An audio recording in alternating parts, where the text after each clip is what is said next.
What's happening, everybody? I'm Steve, and welcome back to Junk Drummer TV. And let me introduce you to the newest piece of equipment that we've gotten around here at Junk Drummer TV Studios. Meet Lucy.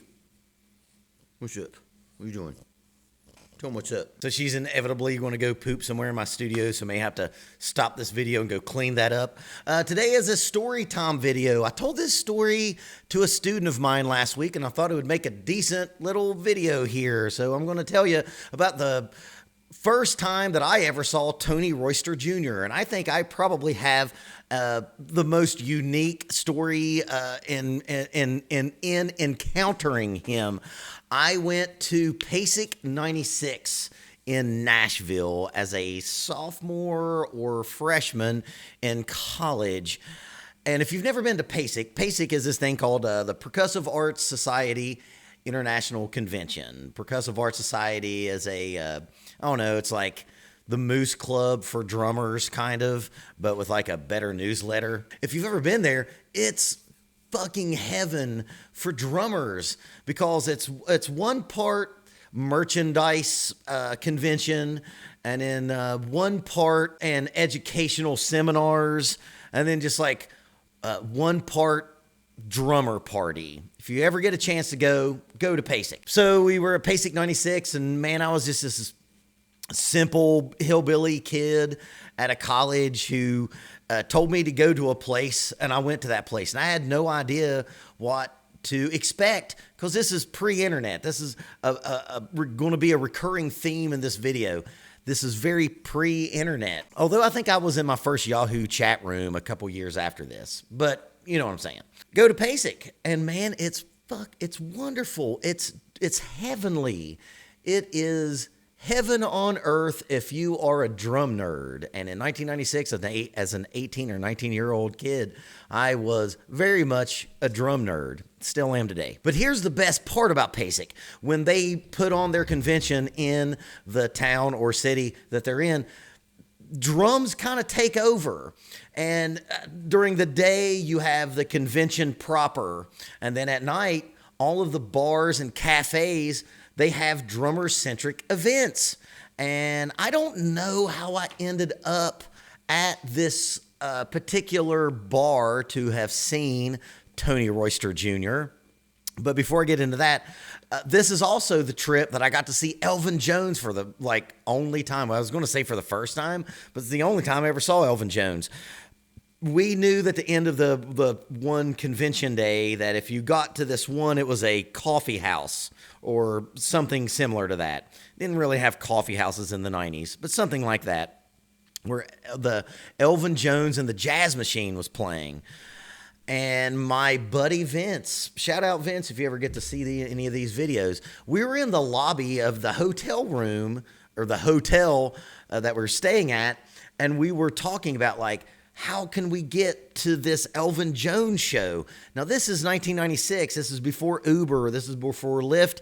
This is before cell phones. And this semi-famous vibraphone player or vibraphone artist named Arthur Lipner heard me and Vince talking about trying to get to see this Elvin Jones show. Apparently, my dog likes beer. But this jazz vibraphonist named Arthur Lipner heard us talking about trying to get to the Elvin Jones show. And apparently he wanted to help us out for whatever reason. And this complete stranger said, "Hey, I'm going to the Elvin Jones show. You want to go?" We're like, "Yeah, we'll go to the Elvin Jones show." And we went. And I remember he gave us his CD. The CD had him on a unicycle for whatever that's worth, and it was jazz vibraphone, and yeah, it was cool. But then the second night, we found out that there was a open mic jam night. It may have been in walking distance. It was many years ago, and I have burned a few synapses since then, if you know what I'm saying. But we went to this jam night, and it was set up where there was a house band, and then there was a drum set, and there was a piece of paper where if you wanted to jam, you could go up, put your name on the piece of paper, and then they would let you go play, like a blues song or whatever with the house band. I was underage at the time, so I was utilizing my fake ID. Yeah, that's a thing that you could have in the 90s. And I was enjoying the festivities. I had no chance of going up and playing. I was 18, 19 and had no business going up and playing at a jam night. Oh shit, I forgot about this part.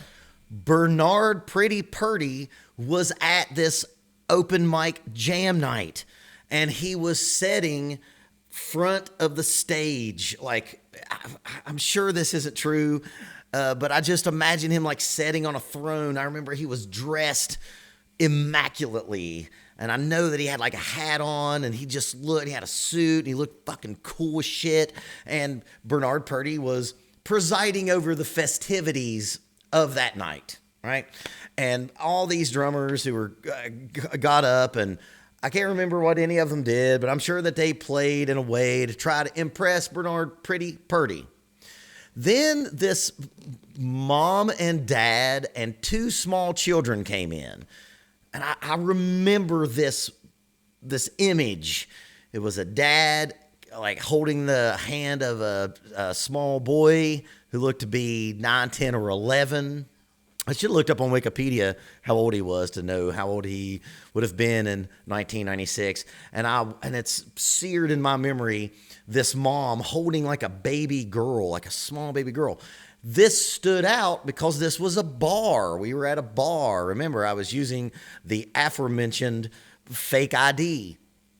And they went over, and I saw them write their names down.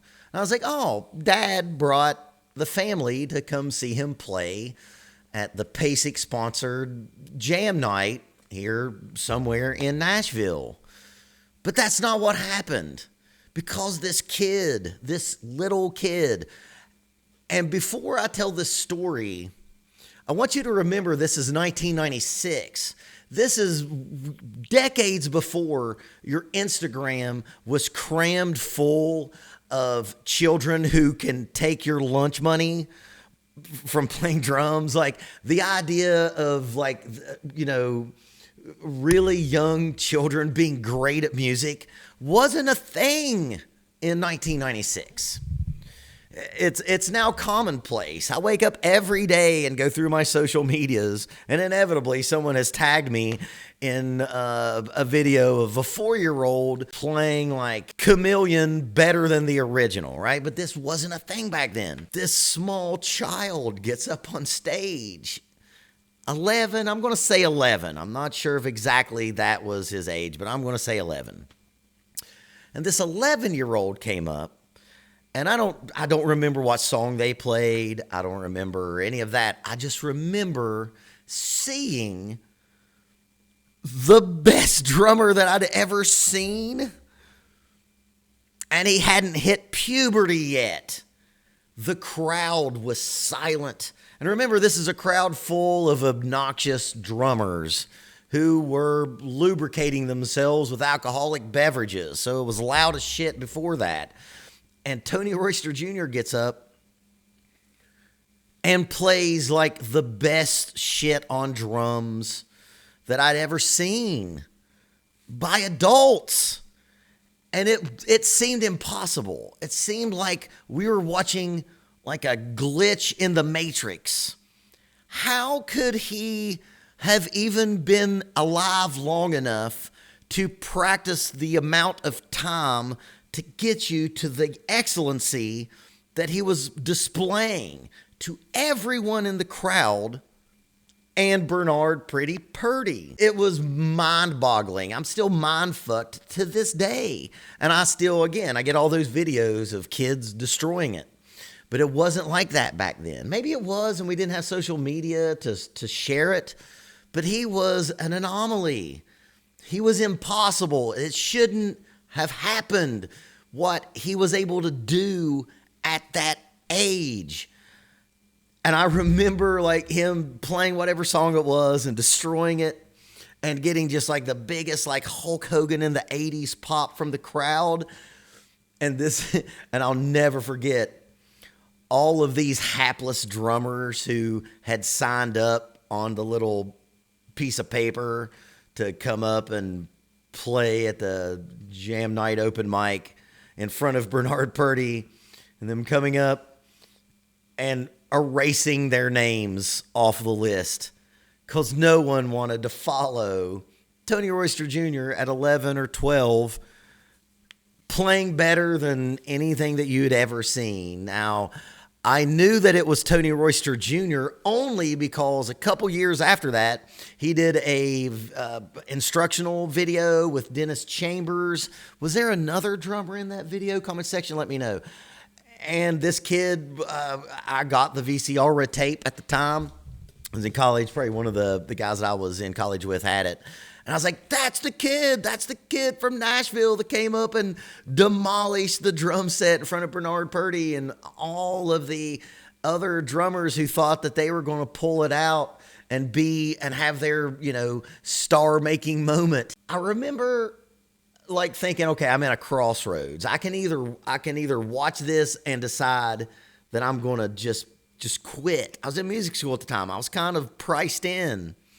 I'm either going to see this phenomenal talent and just know that I wasn't as good as him at that time, and I was like 7, 8 years older than he was, and I'm not that good now at 45. I could either just be like, this business isn't for me, obviously, or I could say, you know what? I'm going to try to practice more because I think I could probably touch that greatness just a little bit if I practice just a little bit harder. So that's my story time with Steve about seeing Tony Royster Jr. as a little kid. Another part of that story involves my college, because it was everyone that was a percussion major went to PASIC. And we ended up somehow hooking up with North Texas Drumline. North Texas Drumline, University of North Texas, they had to perform at PASIC. And we met back up at the hotel room somehow. I think some of the girls that were with us started the conversation with the North Texas Drumline. And we partied all night. And it was the first time that I'd had a musician party. And we partied hardy, if you know what I'm saying. So there's my just little video about seeing Tony Royster Jr. as a small child. Now, of course, if you know about him and you followed his career, he became a monster in the business. He's played with everybody. I'm pretty sure he played with Beyonce. He's played with a shit ton of people. I actually looked up his Wikipedia today in preparation for this video, but right now I can't remember who it was. I'm still watching Lucy over there poop on my carpet, so I got to clean that up. And when you see drummers that are fascinating to watch, that are doing something that you never thought or think that you could get to, there's two ways to go about it. And of course, there's a real famous Neil Peart quote that backs this up. You can either be discouraged or you can be inspired. And I always think inspiration is a better way to go. Keep practicing until it's easy.